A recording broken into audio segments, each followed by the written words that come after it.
Bismillahirrahmanirrahim. Assalamualaikum warahmatullahi wabarakatuh. Kaifa halukunna ya talibat? Insyaallah antunna bi khairin wa sihhatin wa afiyatin.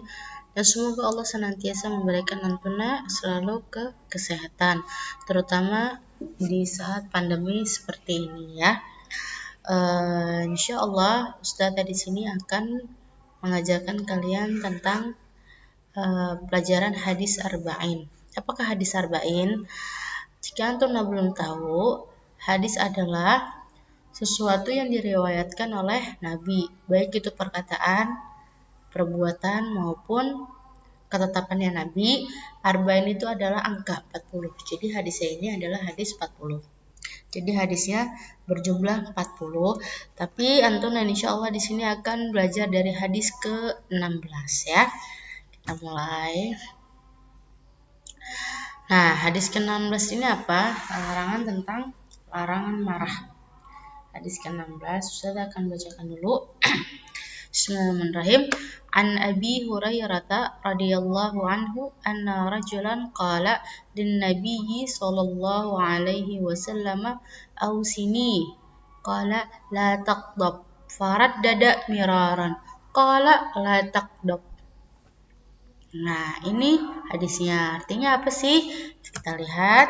Artinya adalah di sini dari Abu Hurairah radhiyallahu anhu bahwa seseorang berkata kepada Nabi Shallallahu alaihi wasallam, berkata apa? Berwasiatlah kepadaku. Beliau bersabda, jangan marah. Orang itu mengulanginya berkali-kali, namun beliau tetap bersabda, jangan marah. Maksudnya apa sih Ustazah? Kita kembali ke hadisnya. Nah, di sini An Abi Hurairah, di sini hadisnya dari Abi Hurairah radhiyallahu anhu bahwa ada seseorang ini rajulan di sini. Seseorang ini datang kepada Nabi. Nah, datang kepada Nabi untuk apa? Bahwa laki-laki ini berkata kepada Nabi, ya Nabi bersabdalah kepadaku. Maksudnya bersabda adalah berfatwalah kepadaku atau beri aku nasihat. Berwasiatlah kepadaku atau beri aku nasihat. Terus kata Nabi, apa? Qala Rasulullah SAW, kata Nabi, la taqdab, jangan marah. Farad dada miraran. Kemudian laki-laki ini terus bilang, berwasiatlah kepadaku. Dan Nabi selalu bilang la taqdab, janganlah marah. Jadi ketika ada seseorang yang datang kepada Nabi, ya Nabi berwasiatlah kepadaku. Apa yang ingin kamu wasiatkan kepadaku? Kata Nabi, jangan marah. Kemudian laki-laki ini berbicara lagi kepada Nabi, berwasiatlah kepadaku. Dan Nabi selalu mengulanginya dengan jawaban la taqdab, jangan marah. Paham? Insyaallah paham ya. Jadi di sini Nabi selalu berwasiat jangan marah. Kenapa kita jangan marah? Karena pernah bahkan para sahabat pun juga selalu diingatkan oleh Nabi untuk jangan marah, terutama manusia, terutama kita yang bukan sahabat ataupun bukan para sahabat dan bukan sahabiah gitu kan. Jadi kita harus menahan amarah kita. Kenapa sih kita harus menahan amarah? Kita kan tahu bahwa marah itu adalah suatu hal yang tidak terpuji, ya kan? Bahkan kita apalagi kepada orang tua gitu kan, bahwa kepada orang tua pun jangankan marah, kita marah kepada orang tua, kita berbicara bahkan uffin wala taqul lahum uffin, jangan katakan kepada kedua orang tua uff itu kalau bahasa Indonesianya kayak gitu, mama kayak gitu aja itu sudah dosa gitu kan. Makanya apalagi kita marah. Begitupun terhadap sesama manusia, terhadap kakaknya, mungkin terhadap temannya, ya kita tidak boleh marah, karena di situ nanti ketika kita marah, hati kita, perasaan kita itu terguncang dan akan dikuasai oleh setan.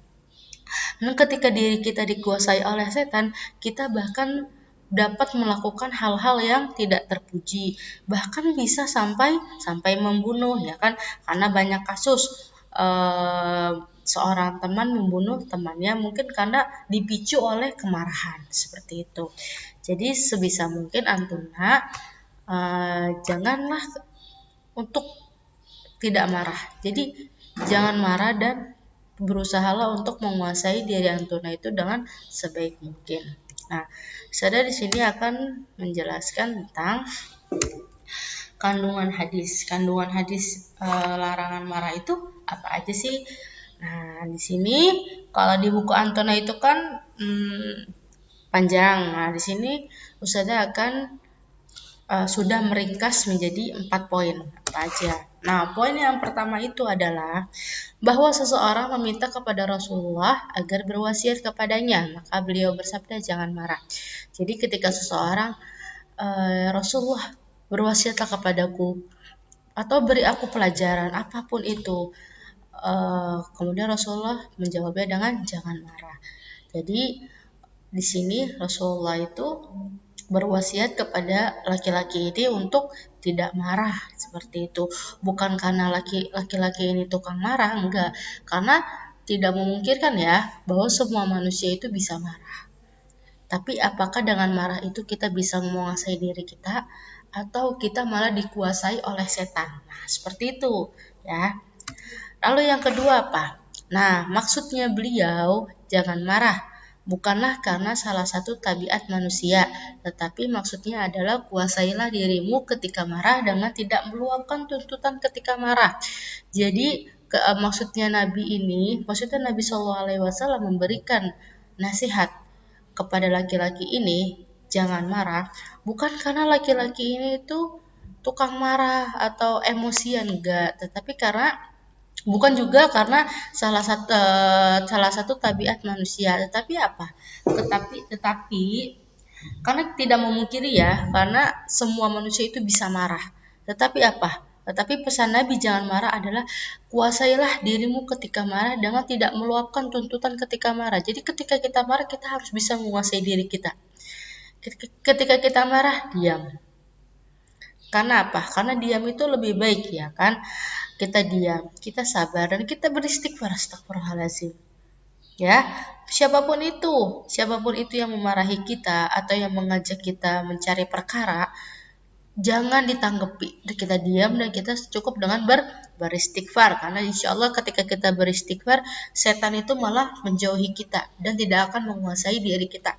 Karena kenapa? Ketika misalkan kita dipicu kemarahan atau membuat suatu perkara yang membuat perkara kita akan menjadi marah gitu kan. Terus kita mengikuti tuntutan diri kita yang sedang marah apa?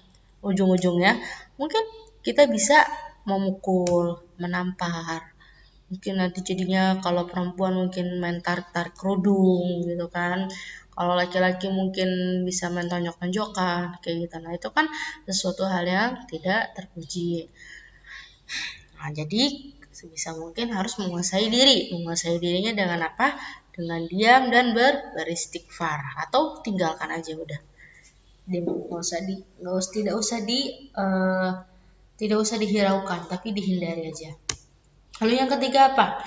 Kemarahan adalah bara api setan yang dilemparkan ke dalam hati anak cucu Adam. Jadi kalau ketika kita marah itu, setan itu makin panas. Dia memanas-manasi hati kita, menguasai hati kita. Udah tuh, setan pukul aja bibirnya.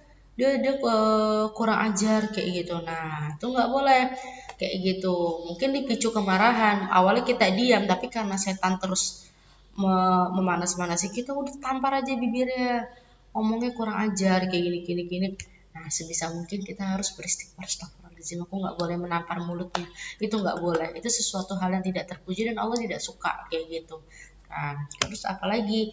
Yang keempat adalah yang terakhir, tanda orang yang sedang marah. Nah, tanda-tanda orang sedang marah itu seperti apa sih? Pertama, matanya merah. Kemudian urat-uratnya tegang. Matanya merah, urat-uratnya tegang, perasaan yang menghilang. Maksudnya perasaan yang menghilang itu apa? Perasaan kasihan terhadap orang lain dan perasaan kesabarannya. Kemudian mungkin dia juga perasaan untuk mengingatnya kepada Allah itu jadi lupa semuanya. Karena apa? Karena sudah dipicu oleh kemarahan.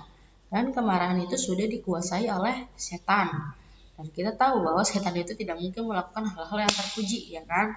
Nah, dan ketika perasaannya menghilang, matanya merah, urat-uratnya tegang, maka akan melakukan hal-hal yang tidak terpuji. Seperti yang tadi sudah Ustazah jelaskan, kayak gitu. Nah, inilah jadi kandungan-kandungan hadis yang ada di sini.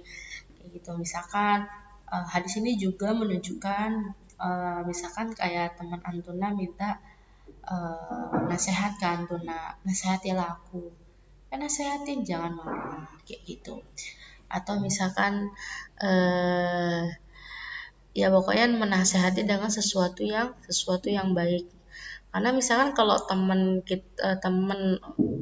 kita apalagi temannya itu dekat meminta nasihat, pasti Antuna juga tahu kan bagaimana kehidupan dia sehari-hari. Misalkan kehidupan dia sehari-hari ada satu hal yang dia melakukan sesuatu dan itu hal yang tidak terpuji. Ketika dia meminta menasehati, nasihatilah dia dengan sesuai dengan perbuatan yang dia lakukan. Nah, kayak gitu. Misalkan teman Antuna itu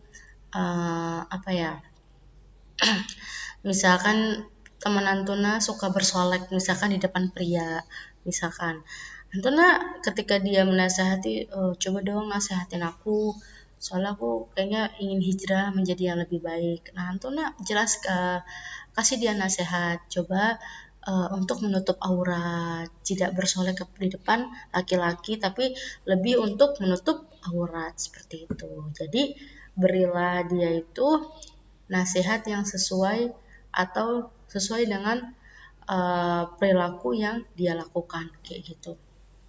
Nah, sampai di sini paham ya. Jadi jangan marah, kalau misalkan sebisa mungkin tahan aja. Kalau misalkan ada orang yang mencari perkara dengan Antuna, diam aja, istighfar atau hindar, tinggalkan aja, nggak apa-apa. Kayak gitu, daripada nantinya ribut, nanti berantem atau nanti menjadi perkelahian, lebih baik Antuna tinggalkan, seperti itu. Karena Nabi pernah juga ada sahabat, jadi sahabat ini marah. Jadi kalau nggak salah Abu Bakar jadi didatangi oleh sahabat dan didatangi oleh laki-laki lain, dan laki-laki ini marah. Nah, ketika